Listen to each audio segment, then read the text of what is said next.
I was just a child when the stars fell from the skies. But I remember how they built a cannon to destroy them. Every now and then, you play a game that makes you feel something. It could be an engaging story, satisfying combat, intriguing level design, or a combination of all these things. Whatever it is, sometimes a game just has something that grabs us and immerses us in a way that almost seems unreal. You become completely engrossed in the story, grow attached to its characters, and if it's an RPG you're playing, maybe start doing some side quests because you really don't want your journey to end.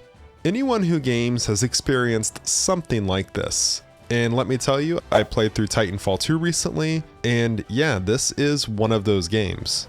Now, over the years, I'd heard great things about Titanfall 2, but I'd never actually played through it. I knew people loved it, but I wasn't sure exactly why that was the case. It frequently goes on sale for crazy low prices, like around the $3 to $5 range, so I figured it was finally time to give this one a shot. And just a disclaimer, we're going to be focusing more on the single player side of things today. That's not to say the multiplayer isn't a blast to play, but the point of this video is more so to point out just how special Titanfall 2's campaign really is. With that said, let's get started. The game puts you in the shoes of Jack Cooper, a rifleman in the frontier militia with aspirations of one day becoming a pilot.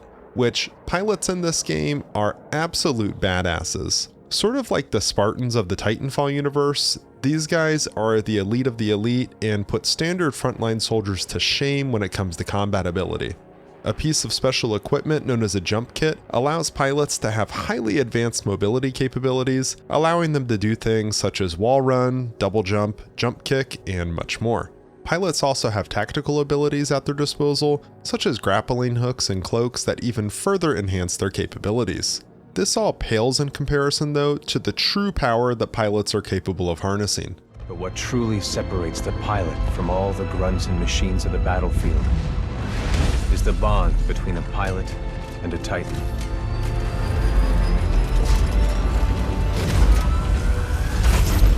Titans. The namesake of the game, these mechs have the capability to massively impact the balance of a battle with their pure, raw power. When linked to a skilled pilot, a Titan can only be stopped by overwhelming force or an equal. Not just anyone can become a pilot though. In order to become one must undergo an extensive certification process, and that's exactly what we find ourselves doing in the beginning of the game as our protagonist Cooper takes on the pilot's gauntlet. After configuring our controls by taking a look at some lights in a manner that is extremely similar to the beginning of a Halo game, we're given a brief but thorough tutorial on the game's movement systems before being subjected to the gauntlet itself, a timed course that pilots are required to run through and complete within a certain time limit. We pass it and move on to the fun part, training with an actual Titan. But before we can begin, we get pulled out of the sim. The militia has arrived at the IMC-controlled planet of Typhon, and it's time to fight. Which, a little backstory here, the Interstellar Manufacturing Corporation, or IMC, is a massive Earth-based industrial conglomerate, and they're the baddies of Titanfall 2. In the years leading up to the events of the game, the IMC expanded into the Frontier, a massive region of space made up of countless planets and populated by billions of humans. The IMC intended to exploit these worlds and their peoples for their vast resources, and as a result, the Frontier Militia was formed. A sort of ragtag organization comprised of members from all walks of life, from criminals and bandits to mercenaries and homesteaders. Despite its makeup, the militia proved a real force to be reckoned with, even scoring a major victory against the IMC at the Battle of Demeter. 5 years later, the militia is on the offensive again with Operation Broadsword, but something seems a little off, as Typhon, the planet we just arrived at that was supposed to be a relatively soft target, is much more heavily defended than it should have been.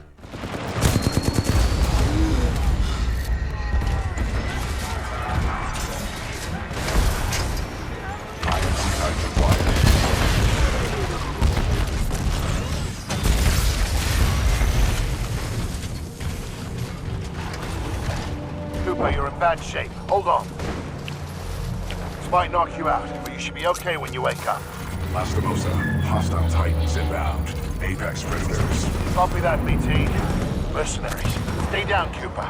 BT, let's go.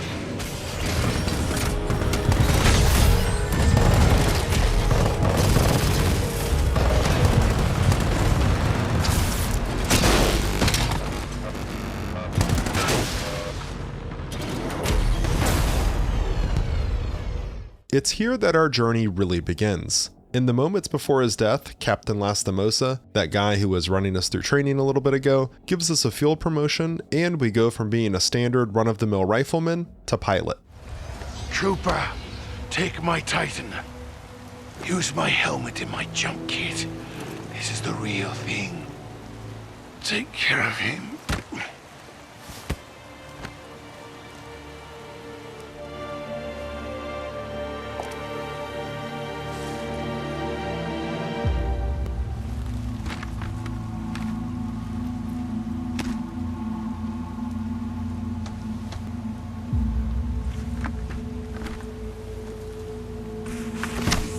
After retrieving some batteries to get our new best friend, a Vanguard-class Titan named BT-7274 up and running, and finding out what it's like to sit in the pilot seat, our journey begins as we work to unravel the truth about what's really going on Typhon.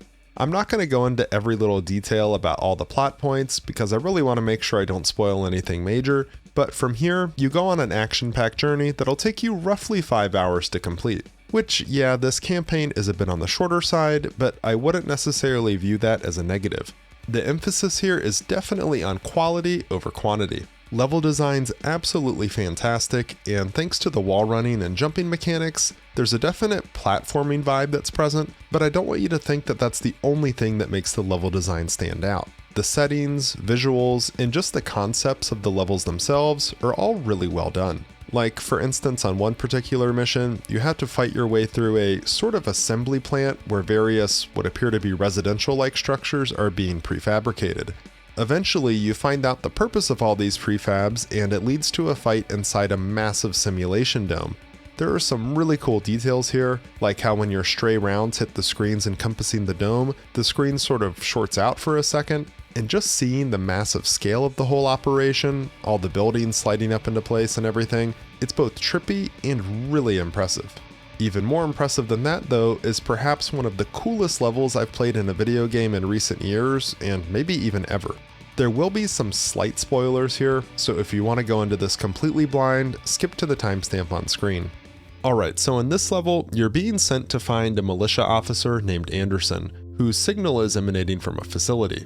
Very quickly, you discover that something is definitely going on here as time distortions begin to occur. You'll briefly be transported back to when the facility was up and running, and then be sent back to the present. When you finally do find Major Anderson, you'll see that he's had better days, but also was wearing a device that we happily confiscate. This is where things get really interesting, because the device allows us to, at the click of a button, time travel. And throughout the rest of the level, you'll find yourself having to hop back and forth between timelines in order to get past various obstacles or enemies in your path. This mechanic was really cool and caught me completely by surprise in my playthrough. Having to hop into the past in order to get through a door that's blocked off in the future, or having to do the same mid-jump in order to wall run across a gap, it's a really cool concept and one of the most memorable levels in a game that I've played in a long time. Before we move on, I'm excited to announce a brand new partnership with Apex Gaming PCs. With custom-built PCs available in different configurations at various price points, they're sure to have an option for any gamer out there, especially when you factor in their affordable and flexible financing options. Whether you're on a budget and opting for the entry-grade Apex Bronze, or looking to dominate your competition with the Streamer Plus, you can rest easy knowing that your investment is protected by the Apex standard 2-year parts and lifetime labor warranty. For a limited time, you can use my 10% discount code JARBO at checkout when purchasing. See link in the video description below.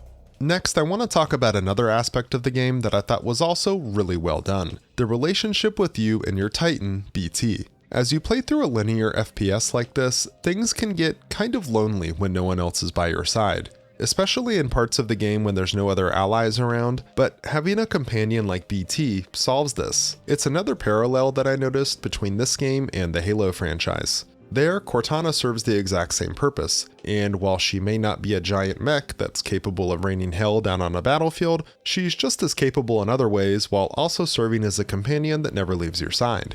In both Halo and Titanfall 2, those missions where you're on your own, without BT or Cortana, leave an empty, hollow feeling inside you. Things just don't feel right until you get them back, and the fact that a 5-hour-long game is able to build up a relationship to the point that it can leave you feeling that way when the two of you is apart is, well, really impressive.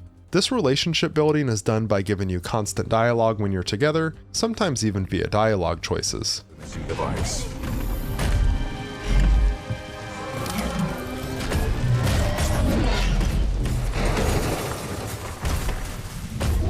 Nice. Maybe next time you can throw me. Noted. You can do this, Cooper.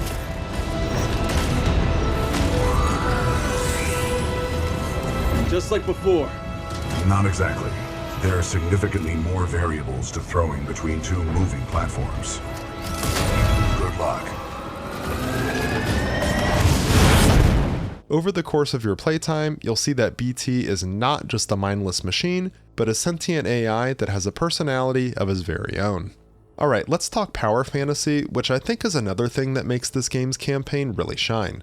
And yeah, I have to make another comparison to the Halo franchise here, which there really are a ton of similarities between the two games.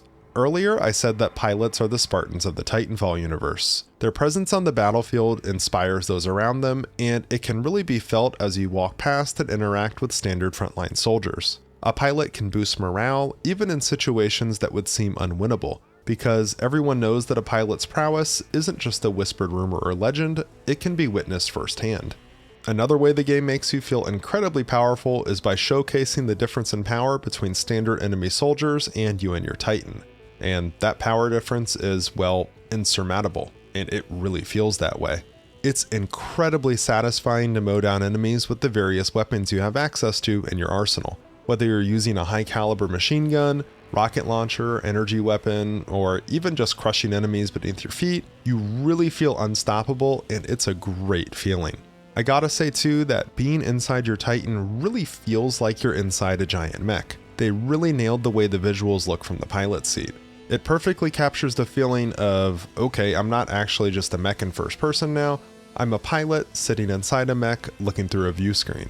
From the way the screens take a second to fully boot up when you first get in, and the seams that you can see between them, to the other internal parts of the cockpit that are also visible. These internals also shift around as you're moving around and fighting, so the fact that these aren't static, but instead are constantly shifting, it just further helps to trick your brain to thinking that you're sitting inside a mech. I would kill to have a game set in the Mobile Suit Gundam universe that have an internal view like this. I gotta say too that the gunplay in game, even just on foot, is really good. I wouldn't say that it's the absolute best, but it's more than adequate. There's a decent selection of weapons to choose from sniper rifles to shotguns to SMGs, assault rifles, different grenades, etc. Between these and the tactical option that you get in the campaign, the cloak, and the game's robust movement system, I would say the game really delivers on foot action. It's fun, fast-paced, and killing enemies has a really good, satisfying feel to it. And I know that I said this video would focus more on the game's single-player campaign, but I did just want to briefly touch on multiplayer. Despite the game's age, the multiplayer is definitely active. I had no problem finding a game, and it offers an experience that's pretty unique in the FPS world thanks to the game's movement system. So if you finish the campaign but are still itching for more, hop on in. I played a couple games, and I really did have an absolute blast. If you do ever happen to see this game on sale for like $5 or somewhere around there and you don't already have it, do yourself a favor and just buy it. The campaign experience is one of the best I've ever played. It has great pacing, tells a great story, and it has a really satisfying conclusion, even if that conclusion does leave you wanting a little bit more.